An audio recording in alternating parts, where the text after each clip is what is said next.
యాక్చువల్‌గా ఆపరేషన్ సింధూర్‌లో మన వాళ్ళు క్లియర్‌గా చెప్పిందేందంటే, మేము focused and decisive and non escalatory పద్ధతిలో దాడులు చేశాము. 9 స్థావరాల మీద. అది కూడా టెర్రరిస్ట్ స్థావరాల మీదే దాడి చేశాము. మాకు శాటిలైట్ ఇమేజెస్, తర్వాత గ్రౌండ్ ఇంటెలిజెన్స్ ఈ రెండిటిని బేస్ చేసుకొని అక్యురేట్‌గా వాటి మీద దాడి చేశాము. కాబట్టి సివిలియన్స్ జోలికెళ్ళలేదు, మిలిటరీ స్థావరాల జోలికెళ్ళలేదనేది క్లియర్‌గా చెప్పారు. కాకపోతే దాన్ని పాకిస్తాన్ వ్యతిరేకిస్తుంది. సివిలియన్స్ వాటి మీద వేశారని చెప్తుంది. ఇంటర్నేషనల్ మీడియాను కూడా తీసుకెళ్ళి కొంత ఏరియాలో చూపించారు. ముఖ్యంగా బీబీసీ లాంటి సంస్థలు ప్రతి మనం దాడి చేసిన ప్రతి ప్లేస్‌కి ఎళ్లి చూపిస్తున్నాయి విజువల్స్. కాకపోతే టెర్రరిస్టులు అయితే చనిపోయినారని తెలుస్తుంది. ఎందుకంటే మసూద్ అజర్ వాళ్ళ ఫ్యామిలీనే 10 మంది ప్లస్ ఎయిడ్స్ నలుగురు 14 మంది వాళ్ళే ఉన్నారక్కడ.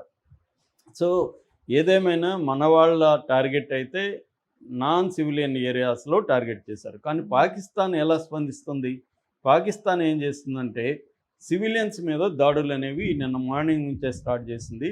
యాక్చువల్‌గా మన వాళ్ళు అక్కడ చేసిన కొన్ని నిమిషాల నుంచే ఇక్కడ సివిలియన్స్ మీద దాడులు మొదలుపెట్టేశారు. ముఖ్యంగా ఎల్ఓసిలో లైన్ ఆఫ్ కంట్రోల్ అంటారు. ఇది 740 కిలోమీటర్ల పొడవుంటది లైన్ ఆఫ్ కంట్రోల్ అనేది. ఇది మనకు పాకిస్తాన్‌కి మధ్య 1947, 48లో మనకి వాళ్ళకి యుద్ధం వచ్చింది. అప్పుడేందంటే పాకిస్తాన్ అనేది సెపరేట్ స్టేట్‌గా ఉన్నింది. ఈ స్టేట్‌ని మహారాజా హరిసింగ్ పరిపాలించేవాడు. అదొక సామ్రాజ్యం, ఆ రాజ్యం. ఆ రాజ్యాన్ని పరిపాలిస్తుంటే అది పాకిస్తాన్‌లో చేరాలా, ఇండియాలో చేరాలా అతను తేల్చుకోలేని పరిస్థితులు ఉంటే అప్పుడు పాకిస్తాన్ అక్కడ ఉన్న ట్రైబల్స్‌ని రెచ్చగొట్టి ఉద్యమాలు చేసింది. దాంతో హరిసింగ్ ఇండియా సహాయం అడిగాడు. ఇండియా హరిసింగ్ తరపున రంగంలో దిగి పాకిస్తాన్‌తో వార్ చేసింది. సో, ఆ క్రమంలో జమ్మూ కాశ్మీర్ అనేది 2గా చీలిపోయింది.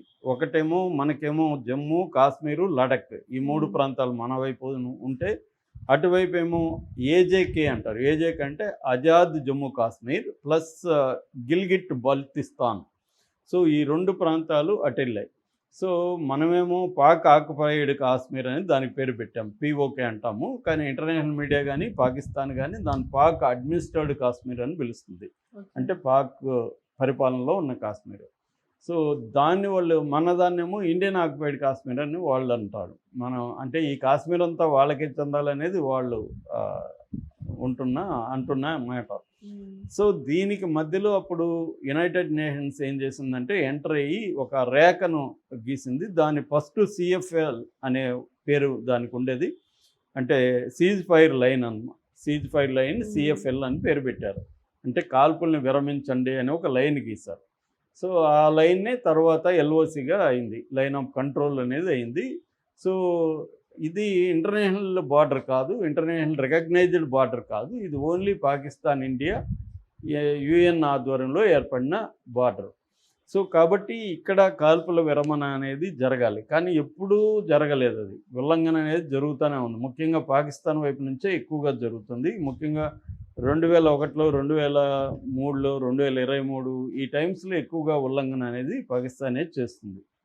అయితే ఇప్పుడు మనకి పహల్గామ్ తర్వాత మన కాల్పుల ఉల్లంఘన ఒప్పందాన్ని మేము రద్దు చేస్తామని ఇండియా కూడా అనౌన్స్ చేసింది. దాంతో వాళ్ళు పెద్ద ఎత్తున గత 15 డేస్ నుంచి కూడా మన మిలిటరీ స్థావరాల మీద అటాక్ చేస్తూ వస్తున్నారు. అయితే ఆపరేషన్ సింధూర్ తర్వాత వాళ్ళు మన గ్రామాల ప్రజల మీద అక్కడ బార్డర్‌లో గ్రామాలున్నాయి. ఆ గ్రామాల ప్రజల మీద అటాక్ చేయడం అనేది జరుగుతుంది. ముఖ్యంగా ఏందంటే పూంచ్ సెక్టర్ అంటారు. పూంచ్ డిస్ట్రిక్ట్ హ్మ్. అక్కడ విలేజెస్ మీద జరిగింది. నిన్ననే ఎన్‌డీటీవీ సలామాబాద్ అనే ఒక గ్రామంకెళ్ళి అక్కడ 2 ఇండ్ల మీద మోర్టార్ నుంచి షెల్స్ వాళ్ళేందంటే మోర్టార్సు, మిసైల్స్ ఈ 2 రకాలు వాడుతున్నారు. ఈ హ్మ్. 2 కూడా డ్యామేజ్ ఎక్కువ కలుగుతుంది. ఒక షెల్ పడితే ఒక ఇల్లు కూలిపోతుంది. ఆ స్థాయిలో 2 సెల్స్ పడితే 2 ఇళ్ళు కూలిపోయినాయి. అక్కడ పిల్లలు కూడా ఒక పిల్ల బాబుకి కాలు పోయింది. లింబ్స్ అన్నీ పోయినాయి. చనిపోలేదు గానీ ఆ ఇండ్లల్లో లింబ్స్ పోయినాయి. సీరియస్ గాయాలైనాయి. వాళ్ళు ఇండ్లయితే కంప్లీట్ నాశనం అయిపోయినాయి. అదంతా కూడా క్లోజ్‌లో చూపించారు. మొత్తంగా ఓవరాల్‌గా 31 మంది చనిపోయారు ఇప్పటివరకి మనకొస్తున్న లెక్కల ప్రకారం. 57 మంది గాయపడ్డారు ఈ హ్మ్. విలేజెస్‌లో. ప్రధానంగా పూంచి, రాజౌరి, కుప్వారా, ఉరీ సెక్టర్ బారాముల్లా డిస్ట్రిక్ట్‌లో ఉరీ సెక్టర్ ఉంటది. ఈ ప్రాంతాల్లో ఎక్కువగా పడుతుంది. దాంతో పాటు ఒక గురుద్వారా మీద కూడా బాంబు పడింది. గురుద్వారా శ్రీ గురుసింగ్ సభ సాహిబ్ గురుద్వారా అది. అది పూంచ్లో, పూంచ్ దగ్గర గురుద్వారాలో. ఇందులో ముగ్గురు సిక్కు సోదరులు చనిపోయారు. బాయ్ అమృత్ సింగ్, బాయ్ అమర్జీవ్ సింగ్, బాయ్ రంజిత్ సింగ్. ఈ ముగ్గురు చనిపోయారు. దీని మీద పంజాబ్ సీఎంతో సహా అనేక మంది ఖండించారు. అనేక మంది దీని మీద మాట్లాడారు కూడా. ఎందుకంటే సిక్కులు కూడా పాపులేషన్ కాశ్మీర్లో బలంగానే ఉంటుంది. దాదాపు 2,34,000 మంది పైన ఉన్నారని చెప్తున్నారు. సో సిక్కుల మీద కూడా అనేక సార్లు గతంలో కూడా పాకిస్తాన్ తీవ్రవాదులు అటాక్ చేశారు. ఇప్పుడు కూడా అతను చనిపోయాడు. దీంతో పాటు ఒక సైనికుడు కూడా చనిపోయాడు. ఒక ఆర్మీ జవాన్ చనిపోయినాడు. ఈయన లాన్స్ నాయక్ దినేష్ కుమార్ శర్మ ఈయన పేరు. ఈయనకి 32 ఏళ్ళు. చాలా మంచి సైనికుడు అని చెప్తున్నారు. అతన్ని 5th రెజిమెంట్ ఉన్నాడు. 5th ఫీల్డ్ రెజిమెంట్ అంటారు. ఆ 5th ఫీల్డ్ రెజిమెంట్లో పనిచేస్తున్నాడు. వీళ్ళది హర్యానాలో మహమ్మద్పూర్ ప్రాంతం. అక్కడ నుంచి వచ్చి ఇక్కడ పనిచేస్తున్నాడు. ఆయన అటాక్లో వీర మరణం అనేది పొందాడు. దీని మీద already lieutenant governor Manoj Sinha, ఎందుకంటే కాశ్మీర్ అనేది ఫుల్ టైం రాష్ట్రం కాదు, అది మన యూనియన్ టెరిటరీ. సో దానికి లెఫ్టినెంట్ గవర్నర్ ఉంటారు. ఆయన సిన్హా కానీ